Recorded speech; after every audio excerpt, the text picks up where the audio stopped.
तो सभी के लिए एक बार जोरदार तालियां। जय जय श्री राम। जय जय श्री राम। आज सत्य सनातन नारी शक्ति लक्ष्मणपुरी की छठी संगोष्ठी है, जिसमें हमारी सभी शक्तिपीठ नारी शक्तियां एकत्र हुई हैं।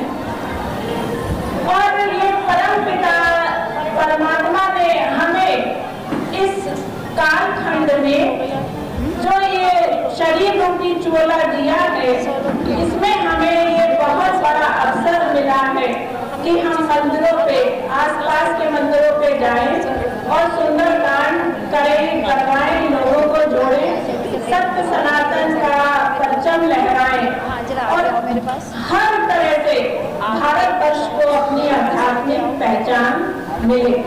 क्योंकि हम लोग बहुत पीछे जा चुके हैं धर्म के नाम पर, अपनी पहचान दिन पे दिन खोते जा रहे हैं और उसी का ये परिणाम है कि हम लोग इतने भौतिक साधनों में लिप्त हो चुके हैं कि हमें अपने धर्म का जो पहचान होनी चाहिए, जो धर्म का हमारे मन में महत्व होना चाहिए, तो उसको हमने एंजॉय के रूप में ले लिया है कि हमें जहां आनंद आएगा हम वहीं जाएंगे, या हमें बहुत सुंदर मंदिर दिखेगा, उसमें सारी व्यवस्था दिखेगी, तभी हम जाएंगे। वरना हम सोचते हैं अरे वहां क्या रखा है, घर में पूजा कर लेते हैं। देखिए, हमें हर तरह से अपने भावों को पावन करना है। स्थानीय लोगों से मेरा ये कहना है कि अपने अपने स्थानीय मंदिरों को जरूर देखें और जिम्मेदारी लें कि हमारे स्थानीय मंदिर, हमारे धर्म चिन्ह जो भी हैं, वो हमेशा चमके और हर त्योहार पे उनमें एक ऐसी रौनक हो जो बाहर के लोग आए और देखें कि भारतवर्ष में ऐसा होता ही है। क्योंकि हमारे जो बड़े मंदिर हैं वहाँ तो रौनक होती ही है और वहाँ लोग जाते भी हैं, लेकिन हमारे जो स्थानीय मंदिर हैं, गलियों में मंदिर हैं, उनका कोई भी व्यवस्था कहीं कहीं तो देखिए वहाँ पुजारी भी नहीं है और पूजा करने वाले लोग भी नहीं है।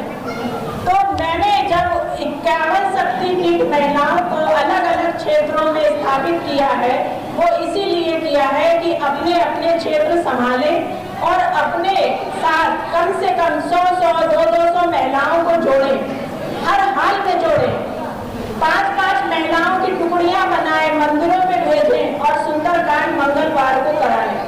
हर शक्तिपीठ कम से कम 8, 9, 10 मंदिर करें और अपनी जो भी महिलाएं जोड़े, 100 महिलाएं जोड़े, 200 महिलाएं जोड़े, उनको करीब उनमें से 5 महिलाएं ऐसी छांटे जो वो आगे 200-400 महिलाओं को जोड़े। तो इस तरह से हम जो हमारी 51 शक्तिपीठ इस लखनऊ में बनी है, वो अपने अपने क्षेत्रों में और विशाल रूप धारण करेंगी, गांव में जाएंगी, कस्बों में जाएंगी। हमारे 5 जिलों में ये सुंदरकांड की मुहिम स्टार्ट हो चुकी है। हमारे काशी में 5 मंदिरों में सुंदरकांड शुरू हो चुका है। लखीमपुर अभी हमें जाना है, लखीमपुर में करीब 200 लोग एकत्र हो चुके हैं, वो हमारा इंतजार कर रहे हैं। और गोला में भी हमें जाना है। बरेली में भी स्थापित काफी कुछ व्यवस्था हो चुकी है। तो इस तरीके से हमारे जिले तैयार हो रहे हैं। अयोध्या जी में भी शुरू करा दिया है।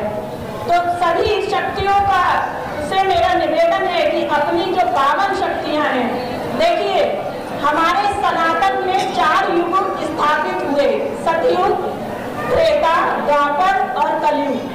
सब जानते हैं कि सतयुग की उम्र जो थी वो 17,28,000 वर्ष थी, लेकिन मनुष्य का जीवन 1 लाख वर्ष कहा गया है। अगर हम कुछ ना जाने, केवल सप्त ऋषि के बारे में ही जान ले कि ये हमारे सप्त ऋषि थे क्या, तो हमें बहुत कुछ प्राप्त हो सकता है। हम सोच सकते हैं कि अब हमारी स्थिति क्या है, कहाँ हमारे सप्त ऋषि और कहाँ हम। तो सतयुग में जब 1 लाख वर्ष मनुष्य की आयु कही जाती है और त्रेता में वही आयु 0 घटा 10,000 वर्ष रह गई, और द्वापर में 1 0 और घटा, वो 1000 वर्ष रह गई। और अब कलयुग में वो 0 घट के 100 वर्ष रह गई। तो अब मनुष्य की आयु इस कलयुग में 100 वर्ष कही जाती है। अब बताइए आप लोग सब कि जब 100 वर्ष ये जो हमें मिले हैं, ये हमारा एक एक पल, एक एक समय, इसमें राम नाम ही आधार है। क्योंकि अगर हमने इसको सही दिशा में हम अपने जीवन को ले गए तो हम परमात्मा के बच्चे कहलाएंगे। और अगर हम अपने ऐशो आराम में और अपना इधर उधर मन भटकाते रहे तो कोई मतलब नहीं है कि मानव जीवन बहुत दुर्लभ है, बहुत दुर्लभ है, अनमोल है। इसको सही दिशा में हर हाल में लगाना ही है, क्योंकि हम परम पिता परमात्मा के बच्चे हैं। और परम पिता परमात्मा के जब हम बच्चे हैं तो हमारा दायित्व है सुमिरन, सेवा और सत्संग। तो परम पिता अपने भक्तों से, अपने बच्चों से ही उम्मीद रखेगा कि मैंने अपने बच्चों को पृथ्वी लोक पे भेजा है। कलयुग का समय है, राम नाम आधार है, सारा सब कुछ हमारे शास्त्रों में निहित है, सब कुछ है।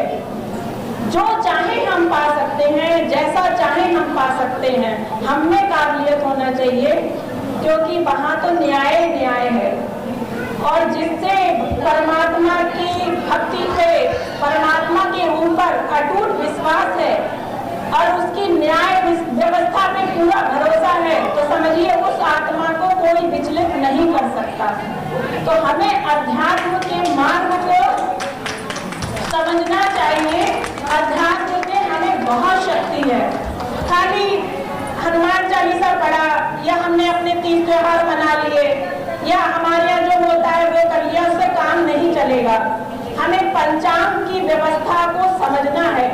हमारा पंचांग पूरी सृष्टि को रोशनी देता है, जीवन देता है, हर व्यवस्था को की व्याख्या करता है। तो सबसे पहले हम खुद उस पंचांग को समझें, तिथियों को समझें। मेरे को तो समझिए घर से बाहर निकलना ही नहीं था, और उन्होंने किस तरह से मुझे निकाला ये एहसास, ये अनुभव सिर्फ मैं ही जान सकती हूँ। और आज आप लोगों के बीच में हूँ, तो जो भी संदेश मुझे मिलता है, सबसे पहले मुझे सुंदरकांड मुहिम का संदेश मिला, उसके बाद 51 शक्तिपीठ का संदेश मिला। अब उन क्षेत्रों को किस तरह से विकसित किया जाए, उन शक्तिपीठों को किस तरह से आगे किया जाए, वो सारे संदेश सामने आ रहे हैं। तो इसी तरह से लोग जुड़ते जा रहे हैं और बहुत ज्यादा इंटरेस्ट ले रहे हैं, बहुत ज्यादा रुचि ले रहे हैं कि किस तरह मैडम कहाँ सुंदरकांड होगा, कैसे होगा, सब बातें जो है काफी व्यस्तता चल रही है इस समय। तो सभी नारी शक्ति का परचम मैं लहराना चाहती हूँ पूरे देश में, कि जिस तरह हम अपना घर संभालते हैं निस्वार्थ भाव से, उसी तरह हम अपने आप धर्म को संभालने के लिए बाहर आए हैं। हंगामा टाइम्स की तमाम खबरों को देखने के लिए हंगामा टाइम्स को सब्सक्राइब कर लीजिए और बेल आइकन दबा लीजिए। अगर आपको ये वीडियो अच्छा लगा हो तो लाइक बटन प्रेस कर अपनी प्रतिक्रिया हमारे कमेंट बॉक्स में देना।